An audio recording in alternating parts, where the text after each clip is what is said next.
Hello and welcome to the preview show. I suppose it's a review show this week because we're going to talk all things that happened in August. I'm joined by the BBC's Jeff Brown, man from the telly, Okay.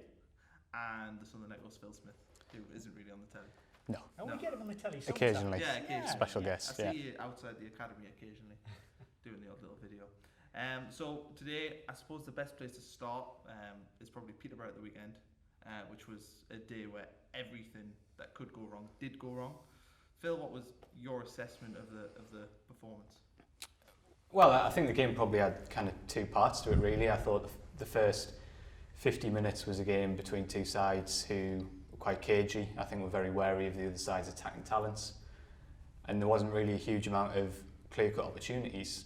It was quite an unusual game for Sunderland in League One in that the opposition produced two moments of real quality in front of goal. A fantastic free kick. I think the second goal is the best goal I've seen scored against Sunderland in League One. It's a brilliant counter-attack, great composure. Usually we used to be the other way around, Sunderland having that bit of quality in front of goal, whether it had been Josh Madger the first half of last season or Aidan McGeady. So the shoe was almost on the other foot, and then after that, of course, Sunderland, I think, got frustrated. It was Lou O'Nien, obviously unfortunately sent off, now being rescinded. Charlie Wyke saw red, and they just kind of lost their shape a little bit, lost their discipline a little bit. So really, really frustrating afternoon, and one of the few times where it's been the opposition who've showed that real quality in front of goal that kind of turned the game. Jeff, I sort of categorised it as a bad day at the office. That's how I came away from the game. I was like, forget about it, move on. Is that how you see it? Yeah, I think so. If we look at the whole scheme of things, it's still in a season and a bit under Jack Ross, lost about 7 or 8 games, and that clearly the heaviest and the worst defeat. And I think it was just because the club had been on the run, 5 games, 5 wins, and then 7 unbeaten since the start of the season. It was the shock factor as much as anything. Anybody who hadn't seen the game would have looked at it and thought, wow, 3-0 and finished with 9 men. But as Phil said, it was actually it was a close game for most of it, and then just sort of imploded towards the end. So it's just a shame it then comes with the international break to follow, because the danger is that, a bit like last season, the club will lose a bit of momentum or lose a bit of ground in the break, and then you're playing catch up again. And Marcus Maddison, I don't want to talk about him too much, but he was the story going into the game. And obviously his goal was phenomenal, a brilliant free kick, his first one. Was it written in the stars that he was going to have a say? It's incredible. It says so much about modern football, and we probably focus too much on transfers. I think there's been more written in sport about Marcus Maddison than some players of the actual squad this summer. Look, he's got a lot of quality, and what you do have to say is that at the moment, Darren Ferguson, the Peterborough manager, has built a system that allows Marcus to have a lot of freedom. He doesn't run about the pitch a lot. He doesn't do a lot of defensive work, but that's, to be fair to them, is because they've built a system where they can do that. And yeah, he's got a fantastic left foot, no doubt about that. And to be fair, until the free kick, we hadn't seen an awful lot of him. But that's what good players do. And we've seen the likes of Aidan McGeady do that plenty for Sunderland, and Chris Maguire as well. Where they might not have contributed to a lot to the game, but they turn it with their quality. So fair play to him. It was a great free kick. And then, like I say, the second goal, they've got plenty of attacking talent. If I'm looking at Peterborough's team, I'm not even sure Marcus Madson's their best player. I think Ivan Toney's a great player, Mo Ice is a good player. So yeah, they're a good team, and they showed their quality, to be fair to them. I think as well that's the difference. The one thing I noticed about League One last season was that if you in the Premier League, if you make a mistake 9 times out of 10, you'll be punished. It'll be a goal. In the Championship, probably about 6 or 7 times. In League One, 2 or 3. So I think there were occasions last year where actually they got away with it a bit, conceded a lot of possession, gave away a lot of chances, weren't punished. But Peterborough was one of those days where they were really on it and took their chances and took them really well. And if Peterborough was a bad result, I'll go to the Wednesday before against Burnley, where probably the best result of the Jack Ross era at Sunderland, won 3-1 at a Premier League club. Did you see it coming? Well, I think that you can't say. I don't think anyone could hand on heart say they saw it coming, because Burnley picked a starting 11 that, although Sean Dyche made 10 changes, the amount of money that's been spent on those players, the amount of international caps and Premier League appearances in that 11 was incredible. But I thought the game plan was spot on from Sunderland. Yes, they had to ride their luck in the first half, to be fair, and I'm sure if Vidra scores what was pretty much an open goal at 1-0, make it 2-0, I'm sure they're going to win the game. But sometimes in football you need to ride your luck, and what was really noticeable was that Sunderland had 5 players 23 or under in the team, and you could see they had that energy. They pressed really, really well. And what happened in the second half was Burnley's players had not played much football. You could tell they were short of match fitness, and Sunderland just got stronger and stronger and stronger, the likes of George Dobson, Luke O'Neill, and Gooch. So they really deserved it, to be fair. And it was nice to see that Sunderland have got this year a balance to the squad where they can play slightly different ways. It was a very different type of front line that they had in the league games, and it paid off. So it was a fantastic night, a really proud night, I think, for the club and everyone who made the journey down. And you know, it's easy to think that Sunderland and Burnley, there's not much between them, but the fact of the matter is, at the moment, there is, and it was a really, really good performance that I think people have felt really proud of. And the squad depth, Jeff. Like, I look at Sunderland's squad and I see, I think, 8 changes that night. We still managed to win the game. Do you think that's going to be crucial going forward? Because last year played what, 61 games, I think, in all competitions. Yeah. If you've got that much depth that the manager trusts, then that's only going to be a positive. Well, yeah, and you know, I think one of the disappointing things about last season was the way that the young lads, there's so many youngsters started the season out of necessity as much as anything, because really wasn't sure who was coming in. A lot of the players had come in late and they needed to get up to speed and the pre-season. But as the season drifted on, the youngsters were sort of sidelined as it gets more, you know, if you're needing to win games, managers tend to go for experience.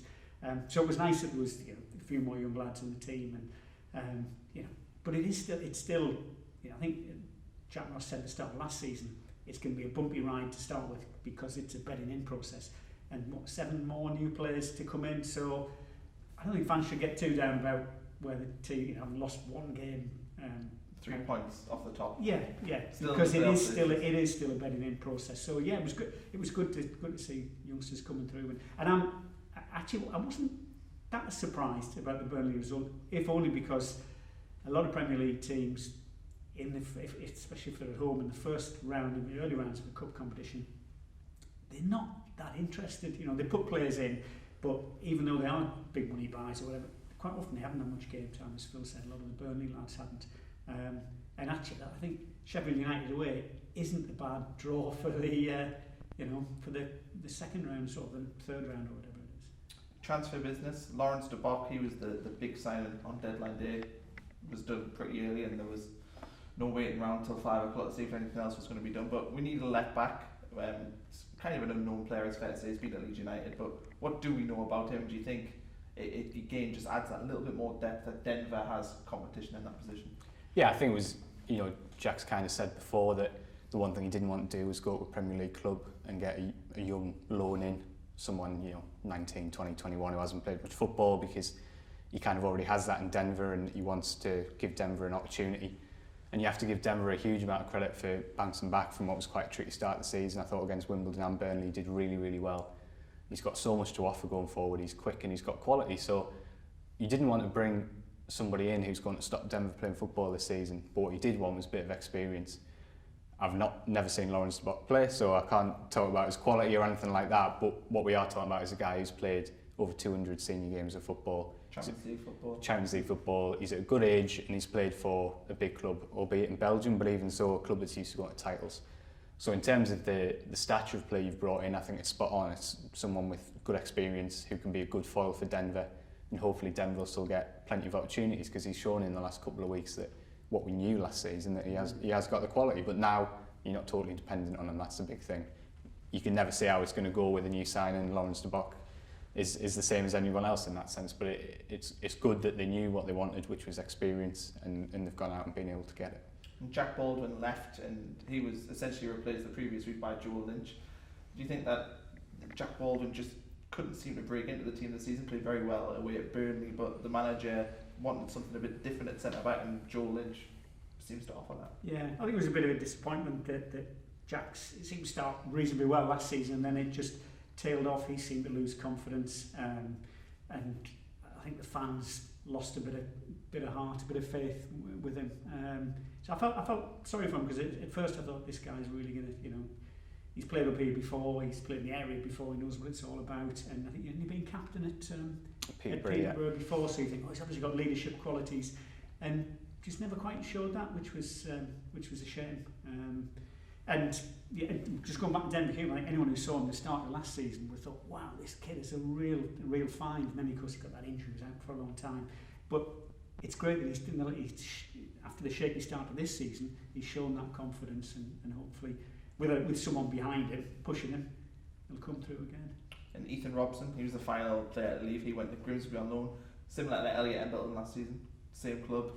Could be a similar move for him in the sense that he's in the last year of his contract. If he impresses there, he might get a new deal.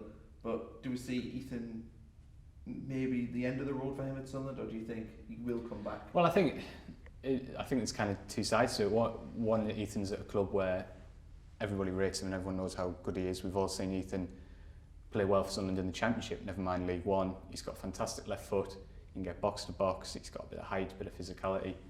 So there's no way it's definitely the end of the road for him, because he's rated here and everyone knows how good he is. But the reality, and this is, I'm sure, why Ethan's gone out on loan, because he knows that he's coming up on 23 and he's not had a huge amount of senior football. If you look at George Dobson, he's 21 and he's come to the club having played over 100 senior games.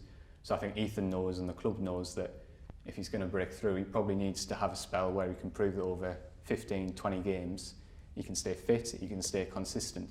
There's no doubt whatsoever that Ethan's got the quality to be a success here, whether it's in this division or whether it's the Championship. We all know he's got that ability.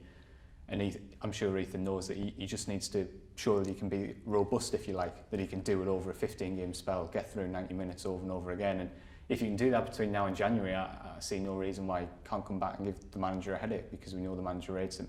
But there's no point in being fifth-choice centre midfielder for the next 3 months and playing 2 checker trade games. You know, if he's not in the immediate plans, go out and get some football and prove you can get those games together. And if he does that, I genuinely believe he can push for another contract here, because he's definitely got quality.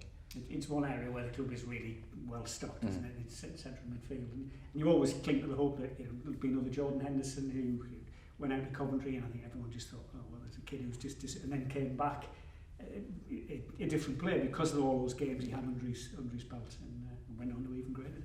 Yeah, Jack Colback as well. He went to Ipswich and came through and did a good job for a while until he crossed over to the dark side. Do you think the squad on paper is stronger now? We talked about balance. It's certainly more balanced. But do you think with Cattermole left, Oviedo left, they were the 2 big players to have gone. But do you think they've been suitably replaced and will fit what Jack Ross wants to do? Well, I think it depends on perception, really. I mean, on paper you lose Adam Matthews, Brian Oviedo, Lee Cattermole, George Honeyman. That's an awful lot of quality to lose in one window. At the same time, we didn't really see Adam Matthews or Brian Oviedo put too many very, very strong performances together over and over again last season. Cattermole and Honeyman, I would argue we did, and there's no doubt you've lost 2 good players and 2 good characters. But to me, if you look at the business individually, I think Mark McNulty's improved the front line, and I think he'll get better performances out of the other strikers, because I think that competition will be good. Jordan Willis looks like a fantastic addition to me at the back. Okay, there hasn't been a clean sheet yet, but I think generally you can see what he brings. And George Dobson so far has made an impact whenever he's been asked to. So it depends on your perception. On paper, you've lost a lot of quality and a lot of experience, but at the same time, you've brought in some really, really hungry players with good athleticism, and you've probably got a more balanced feel to the squad, not just in terms of the type of player you have, but where they're at in their careers as well, which I think will be good for the manager to work with a more settled group, if you like. So it's all about opinions, isn't it? And it'll depend on people's perceptions, but I certainly think the squad has a leaner look to it. It's a bit younger, which I think is positive, because I think that's what the club needs thinking long term. So, and hopefully we'll just get that little bit more in terms of the performances as well. I think one factor as well is that really Josh Madger, his goals anyway haven't been replaced. I just think back to sort of probably the 2 darkest times in the club's recent past, when they were relegated to the old 3rd division 30 years ago, which I was covering for the Journal. I remember those days.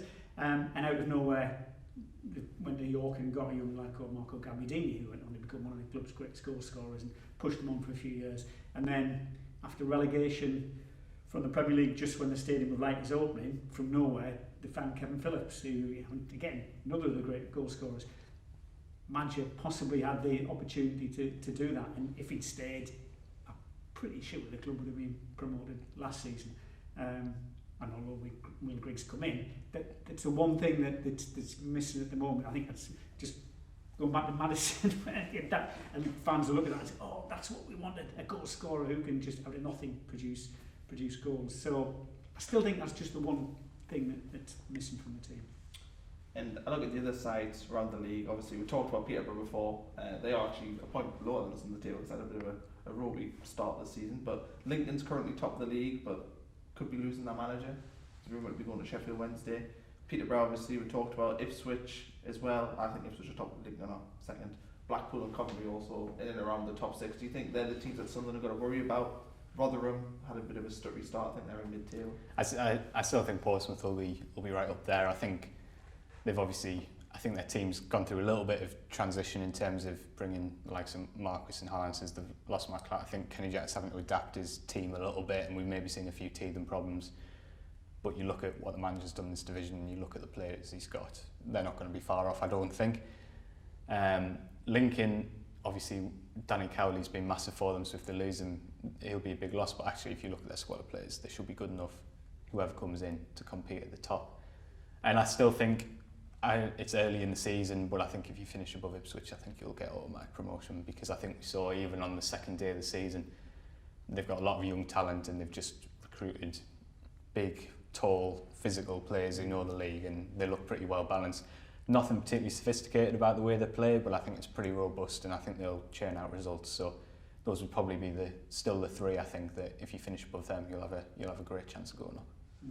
I think one of the disappointing things about the international break is that at least two of the teams above Sunderland all round are going to pick up points, because it's what Coventry playing Blackpool and Wycombe playing Lincoln this weekend. So hopefully fans won't lose heart if it seems to be dropping down the table. Last season, isn't it? Yeah, it's one of those things. I think the manager himself has admitted you really, really don't want to postpone games unless you think you have to, because it's hard to play catch up later in the season, especially when we all know quite rightly the pressure to go up this year. You don't want to be looking, even if you've got 3 games in hand, you don't want to be looking at the table going, oh, we're 6-7 points off, and if we don't win one of those, so I think that's something that they're really keen to avoid, and I think that's right, because yes, you don't want to play games without some of your better players, but also I think you don't want to have these spells where you, one, stewing over a defeat, but two, giving opportunity to rivals to build a little bit of momentum, because I think last year it was a problem in the back end of the season.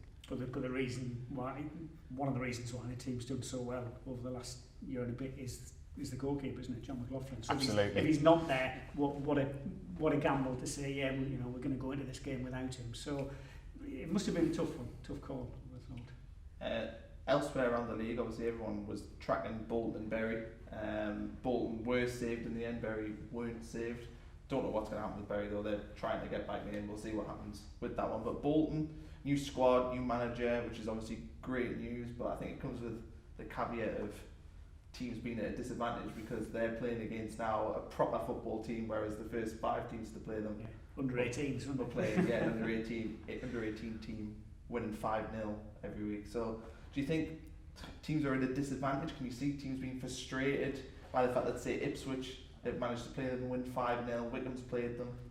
Or is that just football? Yeah, I can understand people will be frustrated. And I was looking at the fixtures to say, when is someone going to Bolton? But hey, that is just the way. Sometimes you play teams who are going through a bad spell or through injuries or whatever. So it's unfortunate, but it's part and parcel of the game. Nothing you could do. You couldn't make them replay the games or anything like that. So. What about Doncaster, who had their game? Yeah, I think there's 2 very distinct points. The first part, which Jeff says is absolutely right, it's just football, and especially when you have a system whereby the window's still open when the season starts, any team could get significantly stronger a month into the season. We were talking before about the Roy Keane season when Sunderland got an awful lot stronger pretty much overnight. The issue with Bolton, of course, is that they decided without consultation to postpone one of their games, the reason being to protect their young players, a player welfare issue, which is fair enough, but if you don't punish that, it obviously sets a very dangerous precedent, because you could feasibly turn around and say, well, we've got 6 players injured and we're in danger now with the players, so we're not going to play. So I think part of it is just football, but I think quite rightly other clubs will be looking very carefully at how that process is handled by the AFL, and they'll want to make sure that the integrity of the league's protected by making sure there's an adequate punishment, because Bolton, they have to they have to protect the welfare of the young players clearly, but also you have got the integrity of the league to think about. So I think there's two parts of it. One of it, which is just the game, something that can happen, and thank God Bolton have been saved, because a 22 league game would have been shocking. But then also I think people will quite rightly be making sure that the EFL do their job in dealing with that Doncaster game, because they have got a fair reason to feel aggrieved when they're watching other teams beat the same team 5. And there is history as well. I remember being at the press conference when Middlesbrough called off their game against Blackburn, and they just said, we've called off the game because we haven't got enough players. And everyone was saying, what about the youngsters? What about all the reason? No. And they of course they called the game off, got docked 3 points, and were relegated that season. Yeah. So it can be crucial. And welfare issue is right, but you've got to if you can put players out, you've got players on the books. That has to be a penalty for not fulfilling the fixture. It's as simple as that. And to be fair, that process is ongoing. So until we know what the decision at the end of that is, it's difficult to make a judgment. But certainly, it is just partially football. You could play a team with 6 injuries who then come back the next week and they're a much better team. So that side of it is I guess, is just how the game goes sometimes. And the Bury issue, I mean, it's heartbreaking, really, and it also just brings it home. Probably to clubs like this year, my worry was that after relegation, 2 successive relegations, there'd be another one, and nothing would stop the club from just dropping further and further. And it just shows how important it is to have finance behind you. And fingers crossed there'll be changes on that front. Do you think soon? What do you think it means for football in general and the EFL, the fact that Bury has happened and they're likely to probably be kicked out of the Football League and maybe have to start like what Darlington did right at the bottom of the pyramid? What does it mean for football? I think it's a worry. I think other clubs will look at it and say, because it's such a part of the community, you think it has to be saved. But the fact is, it doesn't have to be saved. Life still goes on even without your football club. And the danger is once you start losing clubs of that stature, they just got promoted last season, then other clubs will say, well, maybe if we pull a plug, that's good, that's the way it's got to be. I think it's a massively complex issue, because the only way you can prevent this with certainty is by regulating what clubs spend and by ensuring that they don't spend money that they don't bring in. Now, the downside to that is that you lose the possibility of maybe a club like Bournemouth, somebody like that, climbing through the leagues very quickly because they're well backed and they can grow. But the flip side is you probably wouldn't have what you had at Bury. The Bury situation is a difficult one because everyone knows that they invested heavily in their squad last year to get promoted, and other teams in League Two who are probably getting criticised by their fans for not being ambitious to compete with Bury then look down the line and say, well, this is dangerous for the game. I mean, from my perspective, League One and League Two have a financial rule that says you can only spend 60% of your turnover on wages, but then allows for further investment. Now, I think the first half, that's a great rule, but it's not enforced properly because there's a loophole. So I think the reality is the only way you can stop the situation from developing is by regulating what clubs spend and ensuring that only the right people can get hold of clubs. That's not always easy. I think the league actually has some fairly decent financial rules in place. It's just struggling to enforce them properly. Hopefully they'll start to do that. But the flip side of that is that it will make it harder for clubs that aren't the established big clubs to climb through the leagues, which might work to Sunderland's benefit.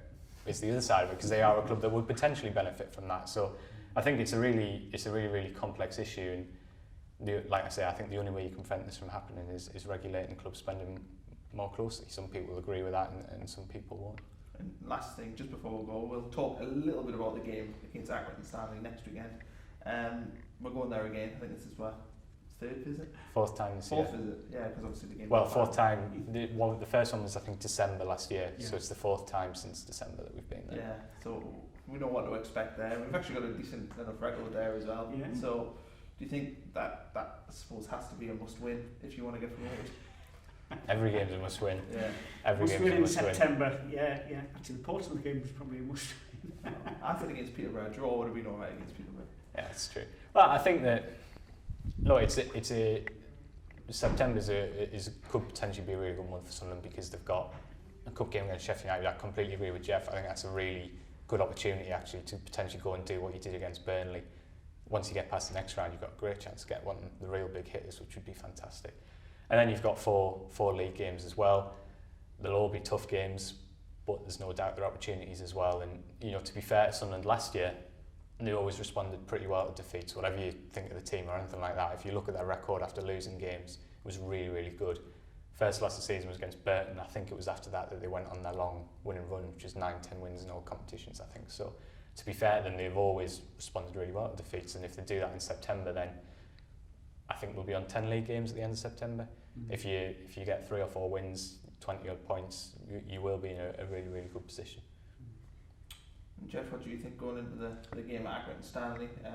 Second time we've been there this season. Yeah, and when you've been to a ground and you've won at a ground and you're comfortable with it, it's not like the first time it was wow, this is incredible. Who would have ever imagined Sunderland playing at Accrington Stanley, and then suddenly it's on repeat, it's on loop. So again, as Phil was saying, I think having had a couple of weeks to sit on it as well, and to get some of the new lads a bit more bedded in and injuries back. Yeah, I'd be surprised. I'm going to say it's a must win. It's a must put in a decent performance, and I think by and large there haven't been many times in Jack Ross's time here where the performances have dipped badly. So I'd be reasonably confident going there. So next time the preview show will be back, we'll have played Accrington in Rotherham. We've got them on the Tuesday night at the Stadium Light, which is again another big game because they're expected to be in and around the playoffs. Jeff, thanks for coming on. Pleasure. I'll see you at 6:30. Or 6? 6:30? 6:30. You're half 6 is the other side. I get you and Simon coach. And Phil, thanks for coming on again. That was your second appearance of the season. Oh, was, yeah. Yeah, Yeah. so probably Coming about a stalwart 20 by the end of the season. Yeah.